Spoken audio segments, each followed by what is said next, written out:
Bonjour à toutes et à tous. Merci beaucoup.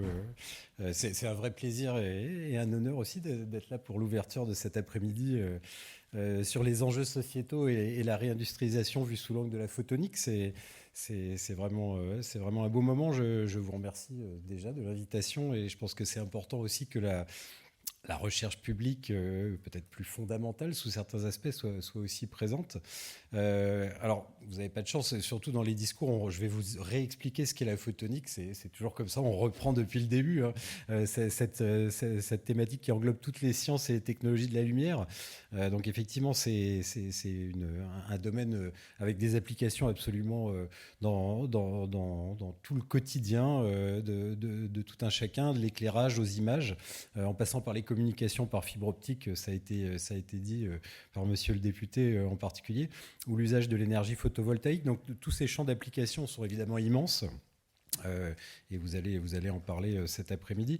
On parle évidemment, quand on parle d'image, on parle de diagnostic médical, mais on pense aussi à la capacité en électronique pour les miniaturisations extrêmes, tout ce qui est robotique, contrôle de mouvement, et puis évidemment tous les domaines qui concernent les activités humaines et qui utilisent des capteurs optiques comme je sais pas, la détection des polluants dans l'environnement, la sécurité alimentaire, la navigation des véhicules autonomes, la reconnaissance faciale. Tous ces domaines-là font appel à la photonique.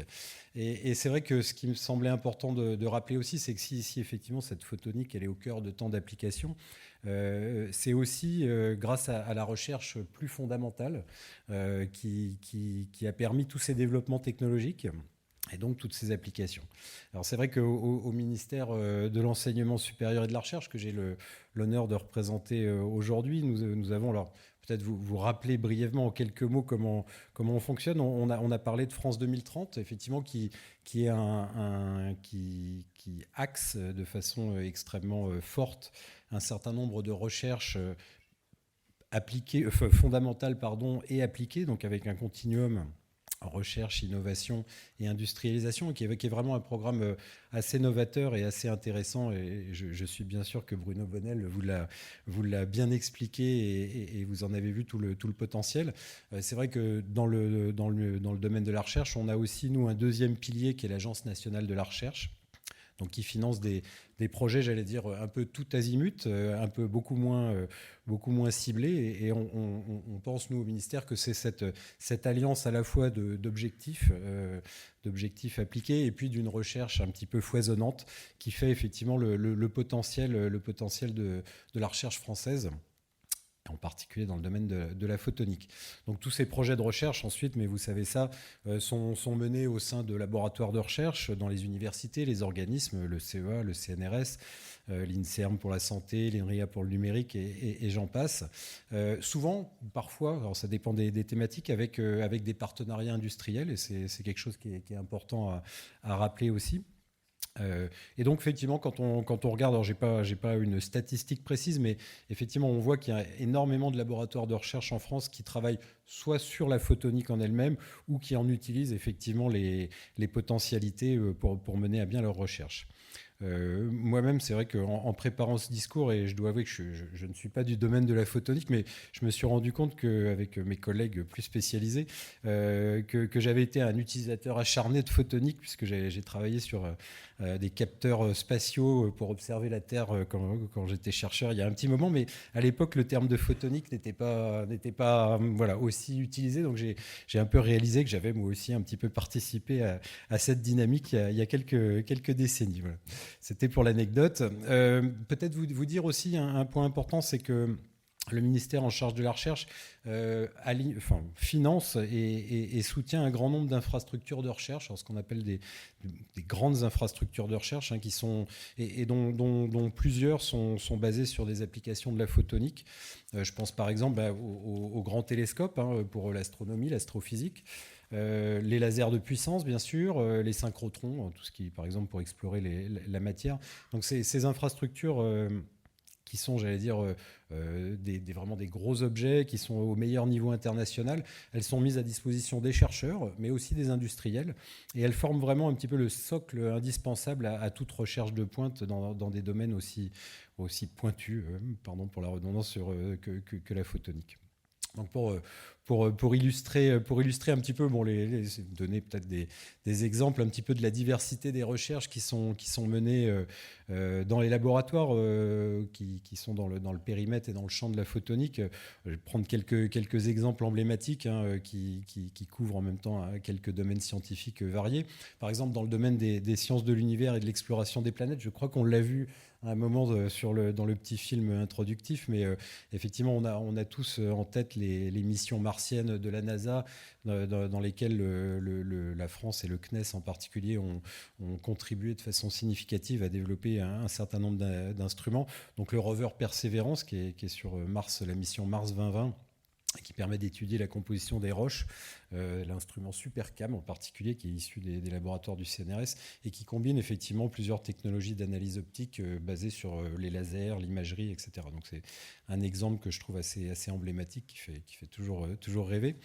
Évidemment, comment ne pas évoquer le quantique, évidemment, dans cette assemblée, et vous en avez parlé, monsieur le député, c'est vraiment un des grands défis de la décennie.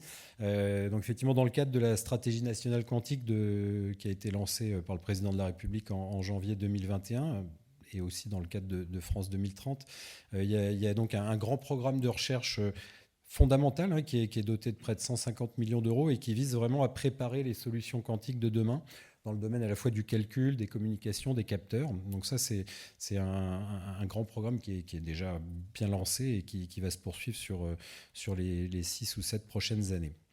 Effectivement, la photonique aussi permet des progrès en médecine, en biologie, avec des instruments toujours plus performants en termes de résolution, en particulier à l'intérieur des organes ou des cellules vivantes, avec des applications que vous connaissez. J'en ai vu dans le hall d'entrée sur l'endoscopie, la chirurgie, la photothérapie, la thérapie photodynamique.